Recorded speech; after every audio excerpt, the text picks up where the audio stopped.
누가복음 24장입니다. 1절로 8절입니다. 예수께서 자기가 많은 고난을 받고 죽음을 당한 후에 3일 만에 살아나실 것을 미리 말씀하셨습니다. 그리고 말씀대로 그가 부활하셨습니다. 누가복음 24장은 예수 부활과 승천에 관한 내용입니다. 예수의 부활 소식은 먼저 무덤에 찾아간 여인들에게 천사들을 통해 전달되었고 그들은 제자들에게 그 소식을 전하였습니다. 부활하신 예수는 친히 엠마오로 가는 두 제자에게 나타나셨죠. 그 후에 예루살렘에 있는 11제자 및 그들과 함께 있는 사람들에게 나타나셨습니다. 그리고 예수는 제자들과 함께 베다니까지 가서 그들이 보는 가운데 승천하셨습니다. 이 본문은 부활 소식이 여인들에게 전달되는 내용이죠. 예수를 따르던 여인들이 무덤에 갔는데 천사들은 그들에게 예수 부활 소식을 전달합니다. 1절은 여인들이 무덤에 가는 장면입니다. 새벽에는 원문에서 이른 새벽을 뜻합니다. 안식 후 첫날은 장례 후 사흘째 되는 날입니다.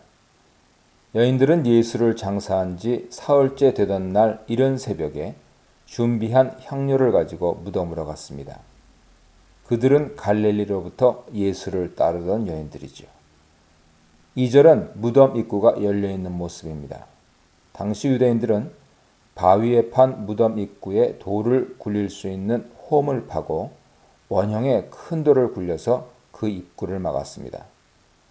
마가복음에는 여인들이 무덤으로 가면서 그 입구에 무거운 돌을 옮길 걱정을 하는 모습이 그려집니다.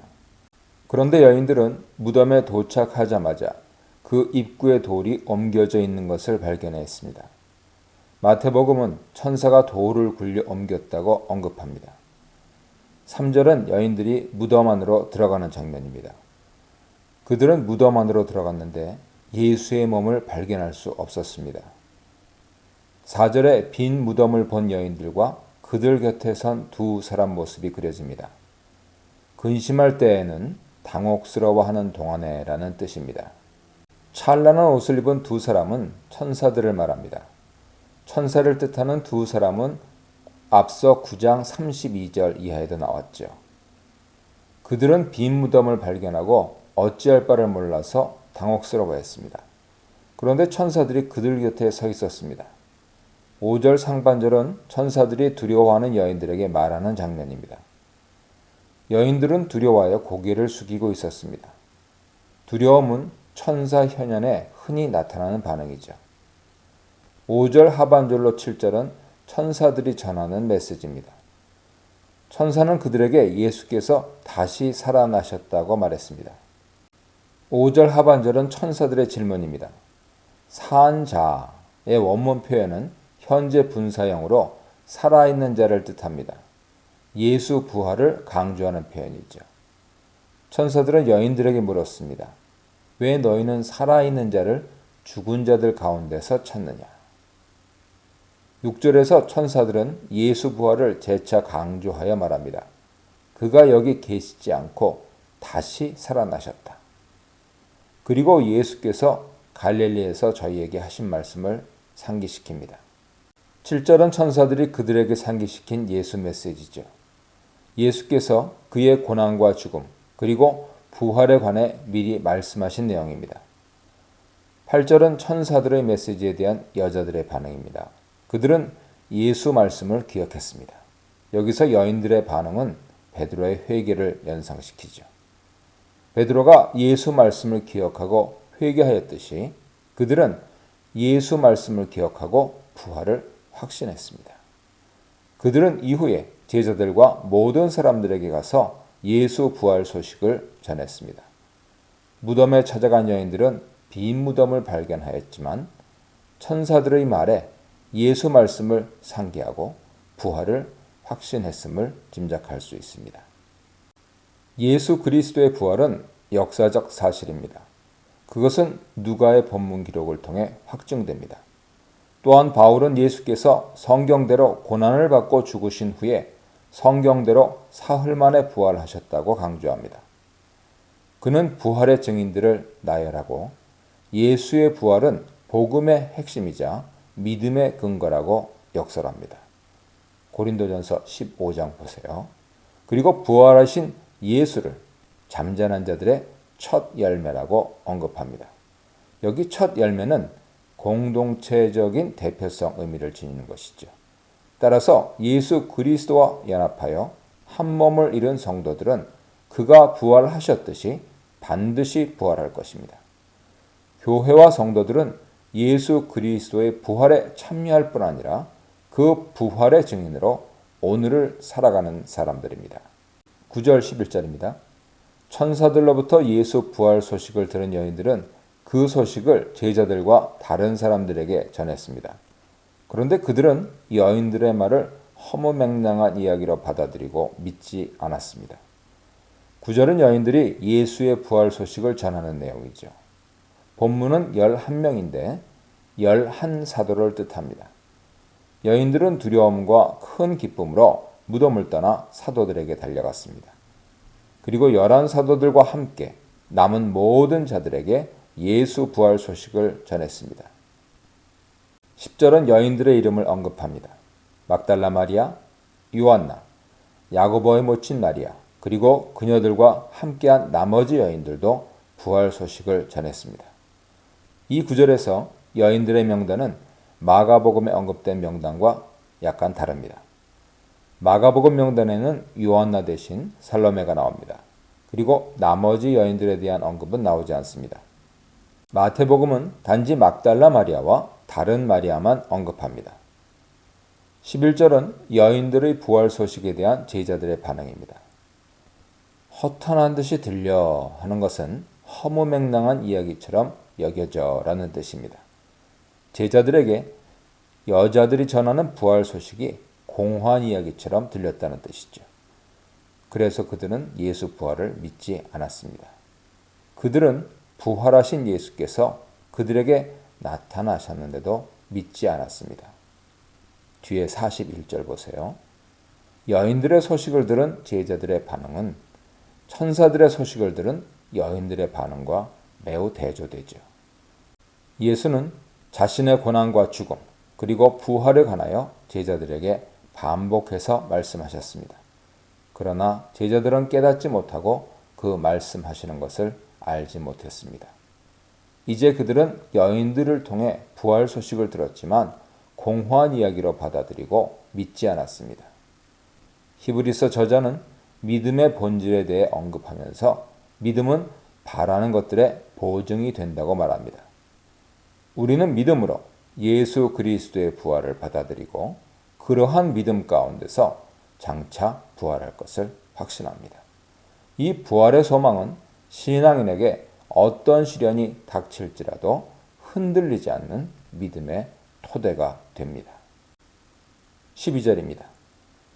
이 구절은 고대 권위 있는 사본들 중에 어떤 데는 나오지 않습니다. 내용은 이렇습니다. 베드로는 일어나 무덤으로 달려갔습니다.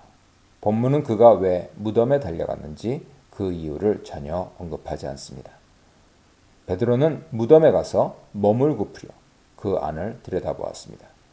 당시에 바위를 파서 만든 무덤은 입구에 있는 돌을 옮기면 무덤 안을 들여다보거나 출입할 수 있었습니다. 무덤 안에는 세마포만 놓여 있었죠. 기이 여기다 하는 것은 이상히 여기다 하는 뜻입니다. 누가복음에서 이 동사는 비상한 것에 대한 특징적인 반응을 표현하는 데 사용됩니다. 베드로는 일어난 일을 이상히 여기면서 집으로 돌아갔죠. 베드로는 무덤에 달려가 세마포만 놓여 있는 것을 보았지만 부활의 믿음에 이르지는 못했습니다. 예수께서 그의 고난과 죽음, 부활을 예견하신 말씀을 기억하지 못했습니다. 신앙인이 주님의 말씀을 기억할 때 그 말씀은 그의 삶을 역동적으로 움직이게 합니다. 하나님이 기뻐하시는 일에 능동적으로 참여하게 합니다. 성령은 신앙인이 주님의 말씀을 기억하도록 돕습니다. 우리는 성령을 구해야 합니다. 이 문단에서는 빈 무덤의 절망과 희망, 말씀을 이룬 부활, 부활에 대한 믿음과 의심에 대해 묵상해 보시기 바랍니다. 13, 27절입니다. 예수 부활 기사에서 엠마오로 가는 두 제자 이야기는 매우 독특합니다. 누가복음은 이례적으로 이 이야기를 자세하게 서술하는데 마가복음은 두 절로 간략하게 서술하죠. 이야기는 대차 대기법 형식으로 서술됩니다. 23절 하반절에 그가 살아나셨다 하는 메시지를 중심으로 예루살렘으로부터의 여행 14, 15절이죠. 예루살렘을 향한 여행 33절에서 35절입니다. 눈이 가려짐 16절이고요. 눈이 밝아짐 31, 32절입니다. 예수와 두 제자의 대화 17, 18절이고요. 예수와 두 제자의 식사 28, 30절입니다. 일어난 사건 요약 19, 21절이고요. 일어난 사건 해석 25, 27절입니다.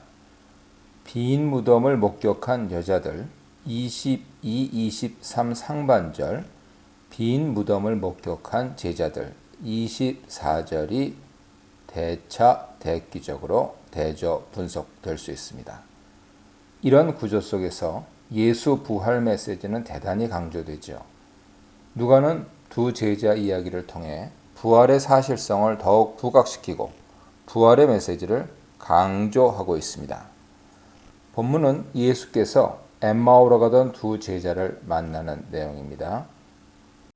그 내용은 부활하신 예수와 두 제자의 동행, 예수와 두 제자의 대화, 예수 자신에 관한 설명으로 구성됩니다. 본문의 첫 단락은 부활하신 예수께서 엠마오로 가는 두 제자와 동행하는 내용이죠. 13, 14절은 엠마오로 가는 두 제자를 묘사합니다. 그날 하는데요. 안식 후 첫날 무덤에 찾아간 여인들에 의해 예수 부활 소식이 전해진 그날입니다. 그들은 부활 소식을 들은 자들을 말하죠. 여인들로부터 부활 소식을 들은 사람들 가운데 두 사람이 슬픔 중에 자신들의 마을로 돌아가고 있었습니다. 이 두 사람은 부활하신 예수를 만나고도 물고기 잡으러 갔던 제자들을 연상시키죠. 이 모든 된 일은 나사렛 예수의 일로 19, 24절에 자세하게 서술됩니다. 그들은 예수의 십자가 처형 및 부활에 관한 이야기를 하면서 가는 중이었습니다. 15, 16절은 부활하신 예수께서 두 제자와 동행하는 장면이죠. 눈이 가려져서 하는데요. 이 구절은 인식의 실패를 언급합니다. 누가는 눈으로 보는 것, seeing의 중요성을 다양하게 언급했죠. 두 제자는 부활하신 예수께서 그들과 동행했으나 그를 알아보지 못했습니다. 본문의 둘째 단락은 부활하신 예수와 두 제자 간의 긴 대화 내용입니다. 17절은 예수의 질문이죠. 예수께서 그들의 대화 내용에 관해 물었습니다. 이에 그들이 침통한 표정을 지으며 가던 길을 멈추고 대답했습니다. 18절은 글로바의 대답입니다. 그는 질문하는 예수에게 예루살렘에서 일어난 일을 알지 못하느냐고 오히려 반문합니다. 그들 반문에 예수의 질문이 다시 이어집니다. 19절 상반절은 예수의 질문이죠. 무슨 일들? 그는 무슨 일들을 말하는가 재차 물었습니다. 19절 하반절로 24절은 글로바의 대답이죠. 그 대답은 그의 정체, 그에 대한 기대, 그의 처형, 그의 부활에 관한 것입니다. 19절 하반절에 언급된 나사렛 예수는 기적을 행하는 예수와 관련된 호칭이죠. 이 구절에서 예수는 일과 말에 능한 선지자로 묘사됩니다. 20절에 대제사장들과 관원들은 백성의 장로들, 대제사장들과 서기관들, 무리 등과 동일한 표현으로 산헤드린의 회원들을 지칭합니다. 누가는 예수 십자가 처형의 책임자로 로마 통치자들이 아니라 유대 지도자들을 지목합니다. 21절은 예수에 관한 유대 백성들의 기대를 표현하죠. 이스라엘을 속량할 자 하는데요. 그들의 정치적인 기대를 반영합니다. 이것은 예수 정체에 관한 글로바 편에서 잘 드러나죠. 한편 그들이 예루살렘에서 엠마오로 돌아가는 것도 그러한 기대가 무너지는 데서 오는 실망감의 표출로 볼 수 있습니다. 21절 하반절에서 이 일이 일어난 지 사흘째 하고 있는데요. 안식 후 첫날, 그날 등과 더불어서 예수 부활 시점을 강조합니다. 그가 예언한 대로 십자가 처형 후 사흘째 되던 날에 그는 다시 살아나셨습니다. 22, 23절은 무덤에 갔던 여인들의 증언 내용이죠. 증언의 핵심은 그가 살아있다는 것입니다. 24절은 무덤에 갔던 제자들의 증언 내용입니다. 우리와 함께 한 자들 중 어떤 자들은 베드로와 요한을 말합니다.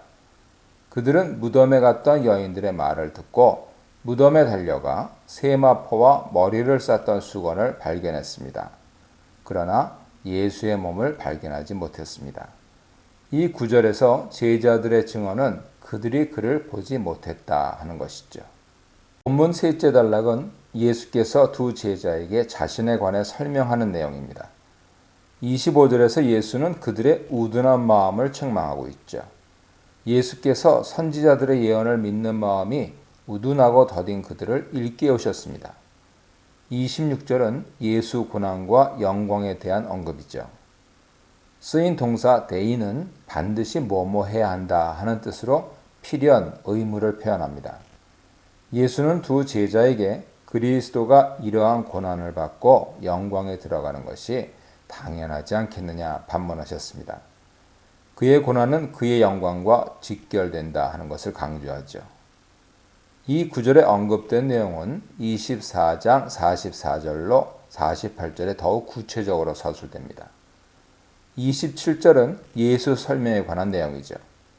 예수는 두 제자에게 자신에 관하여 기록한 성경의 모든 것들을 설명하셨습니다.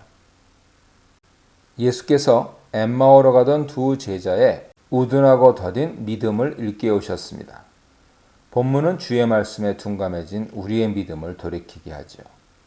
부활하신 주님을 만나 우리의 마음과 생각을 각성하도록 합니다. 이런 각성은 신앙인으로 하여금 매일의 삶 속에서 믿음의 역동적인 삶을 살도록 돕습니다. 28, 32절입니다. 본문은 예수께서 엠마오 마을에 가서 두 제자와 식사하시는 내용인데요. 28, 29절에서 두 제자는 예수께 함께 머물 것을 간청합니다. 여기 간청하다라는 동사는 간절하게 청하여서 하도록 강요하다 하는 뜻이죠. 그들은 그에게 간청하여 그들과 함께 머물도록 하였습니다. 30절은 예수와 두 제자의 식사 장면입니다. 떡을 들어서 축사하시고 떼어 그들에게 주시니. 이 구절은 6월절 마지막 만찬 때의 표현과 일치합니다. 31절은 두 제자가 예수를 알아보는 장면이죠. 눈이 밝아져 하는데요. 이것을 직역하면 눈이 열려인데 16절과 대조됩니다.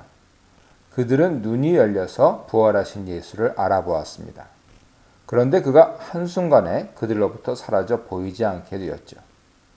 32절은 두 제자의 대화 장면입니다. 그들은 엠마오 마을로 오는 길에서 예수께서 성경 말씀을 설명할 때 느꼈던 불타는 마음을 서로 나누었습니다. 예수께서 성경 말씀을 풀어주실 때 두 제자는 불타는 마음을 체험했죠. 신앙인은 기록된 말씀을 통해서 주님을 만남으로 똑같은 체험을 할 수 있습니다. 주님의 말씀은 우리에게 뜨거운 감동을 주죠. 그 감동은 하나님의 일을 감당하는데 활력이 됩니다. 33, 35절입니다. 본문은 엠마오로 갔던 두 제자가 예루살렘으로 다시 돌아가서 예수 부활을 전하는 내용입니다. 예루살렘을 떠났던 두 제자는 부활하신 예수를 만나고 다시 예루살렘으로 향했습니다. 그리고 11 제자들 및 그들과 함께한 자들이 예수 부활에 대해 증언하는 것을 목격했습니다. 34절에 일으키다라는 동사는 6절에도 사용됩니다. 이 구절에서 주께서 살아나셨다 하는 표현은 6절에 언급된 천사 메시지와 상응하죠. 35절은 두 제자의 증언입니다. 그들은 엠마오로 가던 길에서 일어난 일과 예수와 함께 식사하면서 그를 알아차린 일을 말했습니다. 이제 그들도 예수 부활을 증언하는 증인으로 참여하게 되었습니다. 이 문단에서는 죽음으로 깨어진 꿈, 부활로 살아난 꿈, 말씀으로 믿어진 꿈에 대해 묵상해 보시기 바랍니다. 36, 43절입니다. 본문을 요한복음 20장 19절 이하와 비교하면 상당히 유사한 점들을 발견할 수 있습니다. 먼저 예수는 너희에게 평강이 있을지어다 라고 인사합니다. 그리고 의심하는 제자들에게 신체 일부를 보이시죠. 제자들은 부활한 예수를 보고 기뻐합니다. 본문은 예수의 육신의 부활을 특별히 강조하죠. 이런 강조는 두 가지 면에서 두드러지게 나타납니다. 먼저 예수는 자기를 영으로 아는 제자들에게 손과 발을 보입니다. 그리고 제자들에게 먹을 것을 요구하여 구운 생선 한 토막을 받아 그들 앞에서 먹습니다. 누가가 영지주의 가르침을 경계하려고 몸의 부활을 강조한 것인지는 분명하지 않습니다. 본문은 부활하신 예수의 나타나심, 제자들에게 손과 발을 보이심, 제자들로부터 음식을 받아 드심의 내용으로 이루어집니다. 36절은 부활하신 예수께서 제자들에게 나타나신 것을 서술하죠. 이 말을 할 때 하는 것은 엠마오로 갔던 두 제자가 예수 부활을 증언할 때입니다. 그들이 말하고 있는데 예수는 모인 무리 가운데 갑자기 나타나셨습니다. 요한복음은 제자들이 문을 닫았는데 예수께서 그들 가운데 오셨다고 언급합니다. 그가 순간적으로 사라진 24장 31절 언급을 연상케 하죠. 본문 직역으로는 평강이 너희에게 하는 것은 당시 유대인의 일반적인 인사였습니다. 37절은 예수 출현에 대한 제자들의 반응이죠. 그들은 부활하신 예수가 호련히 나타나 너무 놀라고 두려웠습니다. 그리하여 자신들이 영을 보고 있는 줄 생각했습니다. 여기서 영은 유령과는 분명하게 구분되지요. 본문은 예수께서 몸으로 부활하신 것을 확증합니다. 부활한 예수는 우선 제자들에게 손과 발을 보임으로 몸의 부활을 증명하였습니다. 38절은 제자들을 향한 예수 질문이죠. 그는 제자들에게 물었습니다. 왜 너희는 당황하고 무엇 때문에 너희 마음에 의심하는가? 요한복음은 도마 의심에 관하여 구체적으로 서술합니다. 39, 40절은 몸의 부활에 대한 예수의 확증이죠. 39절은 동사 보다 하는 것에 2인칭 복수 명령형 보라로 시작합니다. 손과 발은 십자가 고난의 상처가 있는 신체 부위지요. 예수는 제자들에게 손과 발을 만져보라고 하면서 자신이 살과 뼈가 있는 육신으로 부활하셨음을 역설했습니다. 그리고 손과 발을 그들에게 보이셨습니다. 한편 예수는 제자들 앞에서 구운 생선을 먹음으로 몸의 부활을 증명하셨습니다. 41절은 제자들의 여전한 불신을 표현하죠. 11절 상반절에서 부사 여전히는 동명사 믿지 아니함을 수식하고 이어 전치사고 기쁨으로부터가 나옵니다. 따라서 이 문장은 제자들이 기쁨 속에서도 여전히 믿지 아니하였음을 표현합니다. 그들은 예수 부활을 기뻐하였지만 여전히 몸으로 부활한 것을 믿지 아니하였고 다만 놀랍게 여겼습니다. 제자들의 불신과 놀람은 11, 12절에도 언급됩니다. 예수는 의심하고 놀라는 제자들에게 물었습니다. 너희가 여기에 먹을 것을 가지고 있느냐? 42, 43절은 예수께서 생선을 드시는 모습을 서술합니다. 예수는 제자들로부터 구운 생선 한 토막을 받아 그들 앞에서 먹었습니다. 제자들에게 손과 발을 보이심에 이어서 예수는 그들로부터 생선을 받아 드심으로 육신의 부활을 확증하셨습니다. 본문은 예수께서 육신으로 부활하신 것을 분명하게 보여줍니다. 첫 열매이신 예수 그리스도께서 몸으로 부활하셨듯이 그에 속한 성도들도 몸으로 부활할 것입니다. 그러므로 바울은 성도의 부활에 관하여 육의 몸으로 심고 성령의 몸으로 부활할 것이라고 말합니다. 따라서 예수 그리스도의 부활은 성도의 궁극적인 소망의 근거가 됩니다. 44절로 49절입니다. 누가복음은 예수 위임 명령과 승천에 관한 서술로 끝을 맺습니다.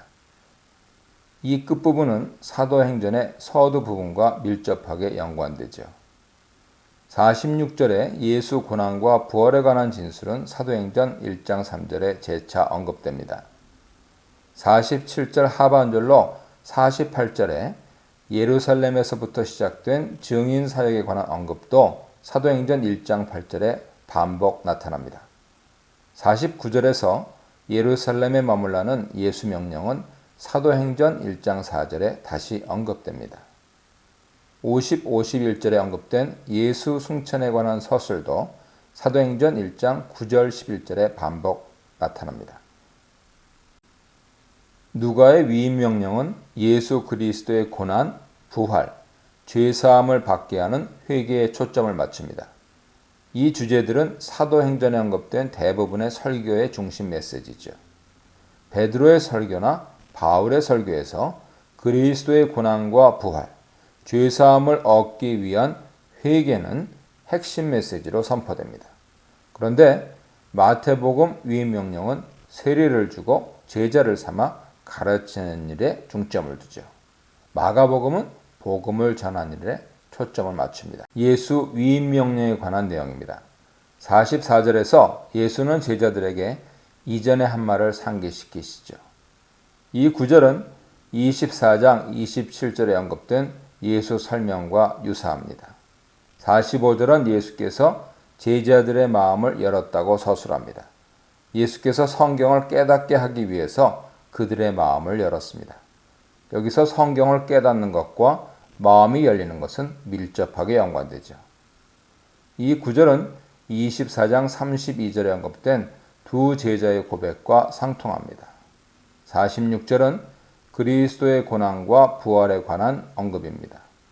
예수는 자신의 고난과 부활에 관해 여러 번 예언하셨죠. 47절은 복음 전파에 대한 언급입니다. 죄사함을 받게 하는 회개는 누가의 관심을 나타내는 주제인데 사도행전에 자주 언급되죠. 예루살렘에서 시작하여 하는 것은 증인 사역의 출발지를 언급하는데 사도행전 1장 8절에 반영됩니다.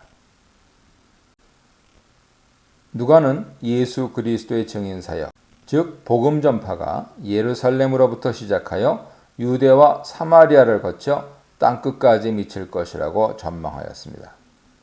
모든 민족에게는 누가복음의 보편성을 표현하는 구절이죠. 48절은 증인에 대해 언급합니다. 모든 일은 성경에 기록된 모든 일, 구체적으로 예수 고난, 부활, 복음 전파와 관련하여 성경에 기록된 모든 일을 뜻합니다. 예수는 제자들에게 이 모든 일의 증인이라 말씀합니다. 49절은 예수의 최후 명령이죠. 내 아버지께서 약속하신 것은 위로부터 임하는 능력과 결부됨으로 성령을 뜻합니다. 예수께서 제자들에게 예루살렘에 머물라고 명하셨습니다.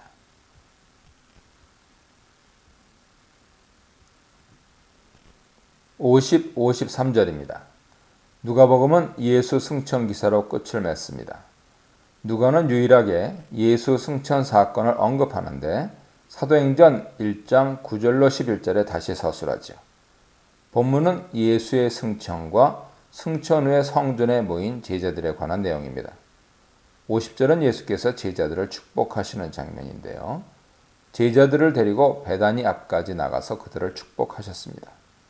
51절은 예수 승천 모습입니다. 그가 제자들을 축복하는 가운데 하늘로 올려졌습니다. 이 장면은 엘리야의 승천을 연상케 합니다. 53절은 제자들이 예루살렘으로 돌아오는 장면입니다. 예수 승천은 제자들에게 큰 기쁨의 사건이었습니다.